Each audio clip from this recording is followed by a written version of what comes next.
புதிய வகை வான் பாதுகாப்பு பொறிமுறையை தாங்கள் களத்தில் இறக்கியிருப்பதாக ஈரான் அறிவித்திருக்கிறது.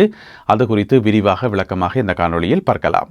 இலங்கை செய்திகளில் இலங்கையில் இப்பொழுது அதிக அளவிலான கைதுகள் இடம்பெற்று வருவதன் காரணமாக சிறைச்சாலை பிரச்சினை பெரிய பிரச்சனையாக மாறியிருப்பதாக சொல்லப்படுகிறது. அது குறித்த விவரங்களையும் பார்க்கலாம். அத்துடன் கருத்தோவிய பகுதியில் தென்னாப்பிரிக்காவில் இருக்கின்ற ஈரானிய தூதரகம் அமெரிக்க நிர்வாகத்தை கிண்டல் செய்திருக்கின்றார்கள், கேலி செய்திருக்கிறார்கள். எனவே அது குறித்து கருத்தோவிய பகுதியில் பார்க்க இருக்கின்றோம். தமிழடியான் சொந்தங்கள் அனைவருக்கும் வணக்கம். வாருங்கள் காணொளிக்குள் போகலாம். புதிய வகை வான் பாதுகாப்பு பொறிமுறை ஒன்றை தாங்கள் களத்தில் இறக்கியிருப்பதாக ஈரானினுடைய முக்கியமான இராணுவ அமைப்பாகிய இஸ்லாமிய புரட்சிகர காவல் படையினர் அறிவித்திருக்கிறார்கள். பிஸ்மில்லாஹிர் ரஹ்மானிர் ரஹீம். இன்ன ரப்பக லபில் மிர்சாத். பர்குத்ரத் در کمین دشمنان نشسته‌ایم. جمعه 14 فروردین ماه در روز 35. எங்கள் எல்லாருக்குமே தெரியும், நேற்று வெள்ளிக்கிழமை ஈரான் நடத்திய அந்த அதிர்ச்சியூட்டும் அதிரடி தாக்குதல் 2 விமானங்கள் சுட்டு வீழ்த்தப்பட்டிருந்தன. அப்ப திடீரென்று ஒரு மாசம் கழிச்சு ஈரானால எப்படி விமானங்களை சுட்டு வீழ்த்த முடிந்தது என்று சொல்லி நேற்றில் இருந்து எல்லார் மத்தியிலேயும் அந்த கேள்வி இருந்தது. உலக ஊடகங்கள் இருந்து, இராணுவ ஆய்வாளர்கள் இருந்து, எல்லார் மத்தியிலேயும் அந்த கேள்வி இருந்தது. அதை நான் கடந்த ஒரு மாசமா சத்தம் போடாமல் இருந்து போட்டு ஆயுதங்கள் வச்சுக்கிறீங்களா இல்லையான்னு சொல்லி எதுவுமே சொல்லாமல் சத்தம் போடாமல் இருந்துட்டு திடீரென்று 2 விமானங்களை சுட்டு வீழ்த்தினா எல்லாருக்கும் அந்த கேள்வி வருந்தானே.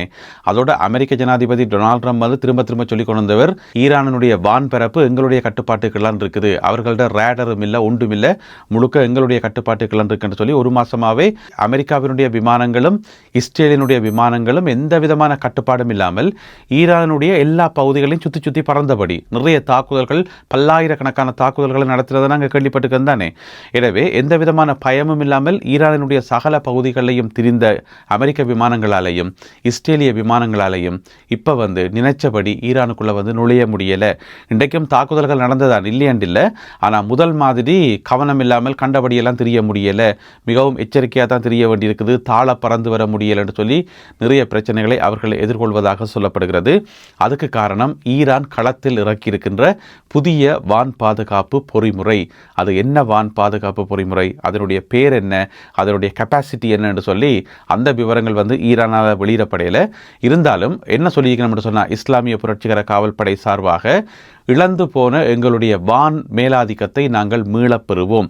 ஈரானினுடைய சகல வான் பரப்பும் இனி ஈரானினுடைய கட்டுப்பாட்டின் கீழ் மிக விரைவில் வரும் என்று சொல்லி அவர்கள் அறிவித்திருக்கிறார்கள்.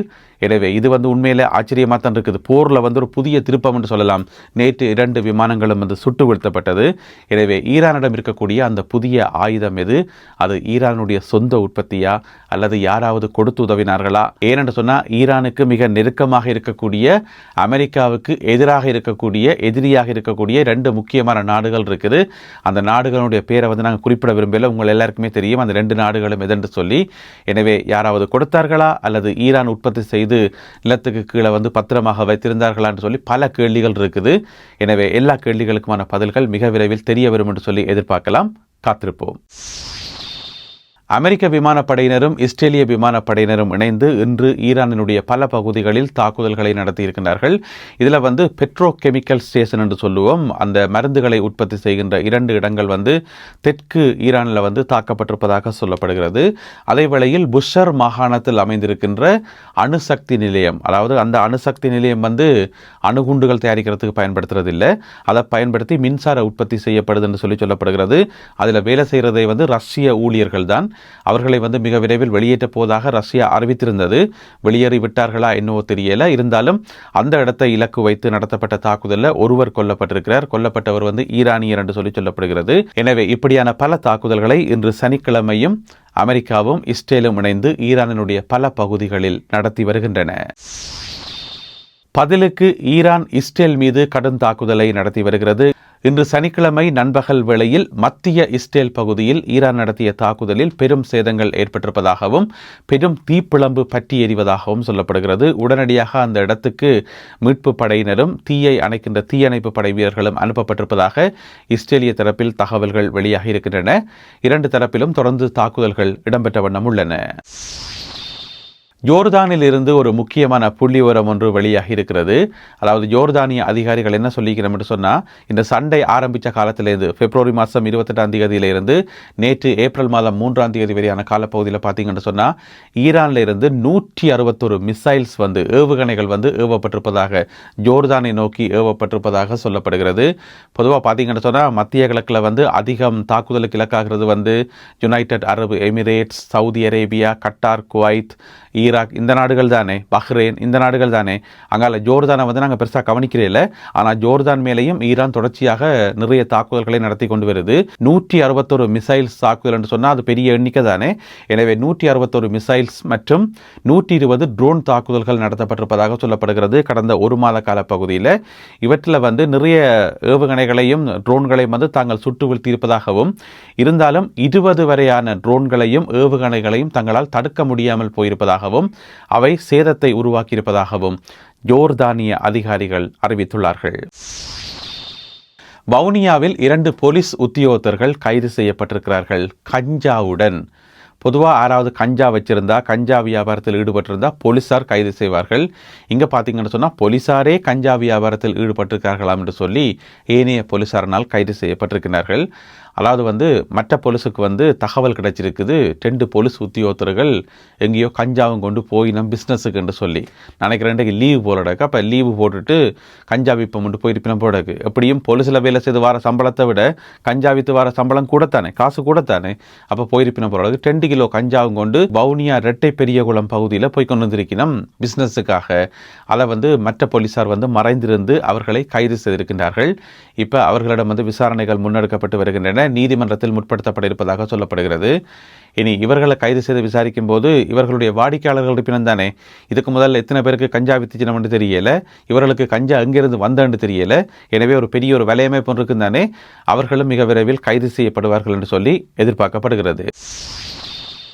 இலங்கையில் சிறைச்சாலைகளினுடைய பிரச்சினை மிக பெரும் பிரச்சனையாக மாறி வருவதாக அமைச்சர் நலிந்த ஜெயதிச அவர்கள் சொல்லியிருக்கின்றார். ஏன்னு சொன்னால், இந்த அரசாங்கம் ஆட்சிக்கு வந்த பிறகு, அனுரகுமார திசாநாயக்க தலைமையிலான அரசாங்கம் ஆட்சிக்கு வந்த பிறகு பார்த்தீங்கன்னு சொன்னால், கொஞ்ச நெஞ்ச கைதுகளாக எத்தனையோ கைதுகள் கைது செய்து எல்லாரும் கூட ஜெயிலுக்குள்ளே தான் அடைக்கப்படினோம். முந்தியன்றா சொல்லலாம், கைது செய்கிறாக்கள் நைஸாக பின்பக்கத்தால் வெளியில் வந்துடுவோம்னு சொல்லி. இப்போ அப்படி வெளியில் வரவும் முடியாது. கைது செய்து உள்ளுக்குள்ளே போனதான்.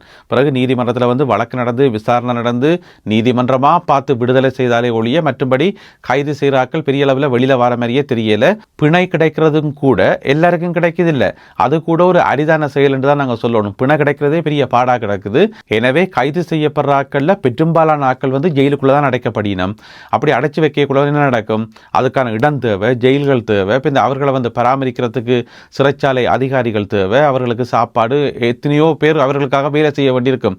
எனவே இப்படியான பிரச்சனைகள் காரணமாக இலங்கையில் சிறைச்சாலைகள் ஒரு முக்கியமான பிரச்சனையாக மாறியிருப்பதாக அமைச்சர் நலிந்த ஜெயதிச அவர்கள் சொல்லியிருக்கின்றார். எனவே குற்றங்களின் எண்ணிக்கை குறையிற மாதிரியே தெரியலை. இன்றைக்கும் பார்த்தீங்கன்னு சொன்னால் 2 போலீஸ் உத்தியோகத்தர்கள் கைது செய்யப்பட்டிருக்கணும். இனி வேலை கொண்டு போயிட்டு ஜெயிலுக்குள்ள அடைக்கணும். இந்த மாதிரி குற்றவாளிகளுடைய எண்ணிக்கை அதிகரித்து கொண்டு தான் போதும். அதுவும் குறையிற மாதிரியே தெரியலை. எனவே சிறைச்சாலைகள் ஒரு முக்கியமான பிரச்சனையாக மாறி வருவதாக அமைச்சர் நலிந்த ஜெயதிச அவர்கள் சுட்டிக்காட்டியுள்ளார். அடுத்ததாக இன்றைய கருத்தோவியம். இதில் பார்த்தீங்கன்னு சொன்னால், தென்னாப்பிரிக்காவில், சவுத் ஆப்பிரிக்காவில் இருக்கிற ஈரானிய தூதரகம் இருக்குத்தானே, அவர்கள் அடிக்கடி ஒவ்வொரு நாளுமே கிட்டத்தட்ட அமெரிக்காவை கிண்டல் செய்து நக்கல் செய்து ஒரு படங்களை வெளியிட்டு கொண்டே இருப்பார்கள், கார்ட்டூன் வெளியிடுவார்கள். அந்த அடிப்படையில் இன்றைக்கு என்ன வெளியிட்டுறாங்கன்னு சொன்னால், இப்போ அமெரிக்கா என்ன சொல்லுது, ஈரானில் ரெஜிம் சேஞ்ச், ஆட்சி மாற்றத்தை கொண்டு போகிறோம்னு தானே. ஆனால் அங்கே அமெரிக்காவில் பார்த்தீங்கன்னு சொன்னால், அமெரிக்கா இராணுவத்தில் இருக்கக்கூடிய உயர் அதிகாரிகள் தொடர்ந்து பதவி நீக்கம் செய்யப்பட்டு கொண்டே இருக்கிறார்கள்.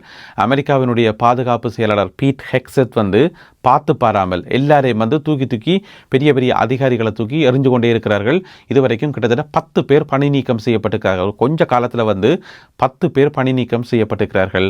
எனவே அந்த 10 பேர்ட்ட படத்தையும் போட்டு குறுக்கால ஒரு வெட்டொண்டு வெட்டி போட்டு ரெஜிம் சேஞ்ச் வெற்றிகரமாக நடந்திருக்கிறது என்று சொல்லி கலாய்த்திருக்கிறார்கள். ஈரானிய தூதரகம், தென்னாப்பிரிக்காவில் இருக்கிற ஈரானிய தூதரகம், இதுதான் ரெஜிம் சேஞ்ச். கீழே மகா, அதாவது மேக் அமெரிக்கா கிரேட் எகைன் என்றதானே டொனால்ட் ட்ரம்ப் அவர்களுடைய அந்த ஒரு வாசகம், அதை மகான்னு போட்டுட்டு சிரிக்கிற ஸ்மைலி ஒன்றையும் போட்டிருக்கிறார்கள். எனவே இந்த கருத்துப்படம் மற்றும் இன்றைய காணொலியில் பகிர்ந்து கொள்ளப்பட்ட செய்திகள் தொடர்பான உங்களுடைய கருத்துக்களை மறக்காமல் கீழே எழுதுங்கள். மீண்டும் சந்திப்போம். நன்றி, வணக்கம்.